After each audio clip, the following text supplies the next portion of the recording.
오늘의 영상을 시청하시기에 앞서 새해 인사부터 드리겠습니다. 새해 복 많이 받으십시오. 그리고 건강과 더불어 하시는 일들이 좋은 결실을 맺는 한 해 되시길 바라겠습니다. 오늘의 영상은 개인적인 의구심이 드는 것이 있어 이렇게 영상을 만들게 되었습니다. 사실 평소에도 댓글은 잘 달리지 않는 미흡한 채널인지라 크게 바라지는 않지만 그럼에도 혹시나 하는 마음과 어디에 따로 질문을 드릴 곳도 마땅치 않기에 이렇게 제 채널에 나름 미스테리라는 타이틀로 영상을 만들게 되었습니다. 가끔 보면 제 채널에도 기독교인들이 상당히 많이 다녀가시는 것 같아서요. 오늘의 영상은 지극히 개인적이고 사적인 일에 관한 질문이니 재미없더라도 이런 주제도 영상을 만드는구나 하고 넓은 아량과 이해 부탁드리며 영상을 시작하겠습니다. 제 친구의 고민거리이나 저 역시 이해가 잘 되지 않는 점이 있는지라 친구에게 명쾌한 해답을 주고 싶은 우정에 이렇게 오지랖을 떨게 되었습니다. 제 친구는 둘도 없이 친한 사이입니다.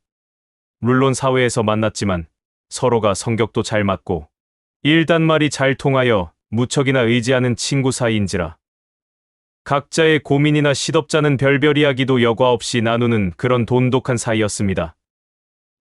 그렇게 매일 붙어 다니다시피 했던 친구가 1년 전쯤 평소 건강이 좋지 못해 공기 좋은 지방으로 멋진 전원주택을 구입해서 이사를 가게 되어 지금은 자주는 못 만나는 사이가 되었습니다.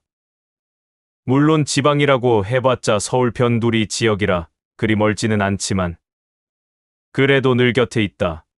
그곳으로 가니 자주는 못 만나게 되더군요. 아무래도 각자의 삶이 있다 보니 가까이 있을 때처럼 쉽게 만나지는 것도 아닌지라. 문제는 친구가 그곳에서 나름 큰 교회를 다니기 시작했다고 합니다. 공기 좋은 곳에서 적적함을 달래고 또 어딘가에 의지하며 기도하고픈 마음에 교회를 다니게 되었다고 합니다. 그렇다고 지방인이 커봤자 얼마나 크겠어 그렇게 생각했지만 지방치고는 나름 꽤 큰 교회를 다녔던 것입니다. 특이하게도 그 교회는 처음부터 교회가 세워진 것이 아니라 목사님께서 기도원으로 시작하셨더라고요. 목사 안수를 받기 전 신유와 예언의 은사를 받고서 기도원을 차려서 시작했고 그러다 목사 안수도 받고 교회를 짓고 목회 활동을 시작했던 곳입니다. 제 친구도 그 교회에서 신자로 생활하고 1년이 지나면서 잘 적응했고 그 덕에 최근에 직책을 맡으며 열심히 다닌다고 들었는데 며칠 전 전화를 해서는 교회를 그만두어야 할까? 라며 고민을 토로하기 시작했습니다. 직책을 맡기 전에는 그저 가벼운 마음으로 다녔던지라 교회의 속사정을 잘 몰랐지만 이번에 직책을 맡으면서 친구로 사귄 집사님을 통해 교회의 속사정을 하나하나 알게 되면서 시험 아닌 시험에 들었던 것 같습니다. 친구 말로는 교회를 지으면서 대출을 받았는데 그 대출 빚이 아직도 해결되지 못하고 1억 정도가 남아있더라는 것입니다. 그래서 대출 빚을 갚기 전까지는 성도들이 허리띠를 졸라 매야 한다면서 성가대 회식도 매달 회비를 걷어서 그 회비로 해결해야 하고 유년부를 뺀 모든 모임의 회식도 각자 모임에서 회비를 걷어서 한다고 하더군요. 제가 알기로는 모든 경비는 교회에서 해준다고 들었는데 그 교회는 빚 때문에 그렇게 실행하나 보다라고 생각했습니다. 그런데 문제는 친구의 말을 계속 듣다 보니 이건 뭐지? 라는 생각이 들게 되었고 친구의 고민을 이해하게 되었습니다. 그렇다고 제 생각이 옳은지 그른지도 잘 모르는 상태에서 무작정 친구에게 그 교회에서 나와라고 함부로 말할 수 없어서 친구에게 딱히 해답을 줄 수가 없었습니다. 그래서 이곳에 영상을 제작해서 올렸을 경우 혹시나 댓글이 달리면 참고하고자 영상을 만들게 되었던 것입니다. 제가 친구에게 교회를 그만 다니라고 말하고 싶었던 가장 큰 이유가 목사님의 재산이 200억 가까이 있다라는 소리에 벙찌게 되었던 것입니다. 200억. 물론 그 200억은 현찰이 아닌 기도원 부지의 가격이었습니다. 나름 꽤 오랫동안 크고 넓은 지역에서 기도원 사역을 하셨던지라 그동안 땅값이 엄청 올랐다고 하더군요. 그래서 지금 그 기도원을 팔 경우 땅값과 각종 건축물들까지 합해서 200억 가까이 된다라는 것입니다. 그리고 무엇보다 이 기도원은 목사님의 전 재산을 투자해서 설립하셨기에 모두가 목사님의 개인 재산인 것이지요. 허나 저는 이 부분에서 이해가 가질 않았던 것입니다. 목사님이란 무엇인가요? 하나님의 대리자이자 대변인 아니던가요?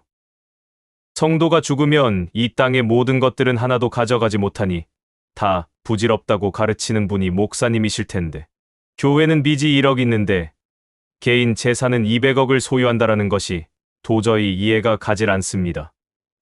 목사님도 사람이고 자기의 전 재산을 투자해서 기도원을 세웠고 그동안 시세가 몇 곱절로 올라서 200억 가까이 오른 것인데 무엇이 문제냐고 말하는 또 다른 친구도 있었습니다. 목사님은 재산 가지고 있으면 안 되느냐면서요. 글쎄요, 제 개인적인 생각으로는 다른 사람이면 몰라도 목사님이 교회 빚이 있는데 개인 재산 200억. 도저히 이해가 가질 않습니다. 쉽게 말해 하나님의 음성을 직접 들으신다는데 그렇다면 죽으면 다 무질없는 것들이라고 설교하시면서 개인 재산은 왜 그렇게 많이 가지고 계실까 싶기도 하고, 목회자나 사역자들은 보통은 하나님의 것이라며 모두 하나님께 드린다고 그렇게 알고 있었던지라 제가 잘못 이해하고 있는 것인지 무척이나 헷갈리더라고요. 만일 제가 직접 하나님의 음성을 듣게 되고 그로 인해 신유와 예언의 은사까지 받아서 사역을 했다라면 어차피 죽으면 하나님 앞에서 심판이 있다라는 것을 그 누구보다 잘 알기에 내게 있는 모든 것은 하나님의 것이라고 다 내놓고 죽는 날까지 목숨 걸고 목회할 것 같은데, 그건 어디까지나 목회자가 되어보지 못한 저만의 착각이었나 봅니다. 친구의 고민은 대출빚 1억 때문에 툭하면 회비라는 명목으로 돈을 걷는다고 합니다. 그것이 생각보다 자주 있어서 꽤 많은 비용을 지출하게 된다라는 것입니다. 당연히 직책을 맡으니 직책에 어울리게 협찬을 하기는 한다지만 그것이 생각보다 많아서 고민이라는 것입니다. 앞으로 연수가 차면서 더 큰 직책 또는 더 많은 직책을 맡게 된 텐데 벌써부터 부담이라면서 고민 중이라는 친구에게 다 때려치고 집에서 기도나 하라고 할 수도 없고 딱히 해답을 줄 수 없어 저도 갑갑한 뿐이네요. 하나님의 음성을 직접 듣고 또 그 음성대로 실제 병이 치유되거나 예언대로 이루어지는 것들을 직접 목격했음에도 개인 재산을 소유할 수 있는 것이 제게는 솔직히 미스테리이기는 합니다. 아니, 어떻게 하나님과 직접 교제를 했음에도 이 땅의 것들에 집착할 수가 있는지. 혹 교회를 다니시는 분들은 이 점에 대하여 어찌 생각하시는지 댓글 부탁드리며 오늘의 시덥잖은 영상 마무리 짓겠습니다. 재미없는 영상 끝까지 시청해 주셔서 감사드리며 다음에는 좀 더 재미있는 미스테리로 찾아뵙겠습니다. 감사합니다.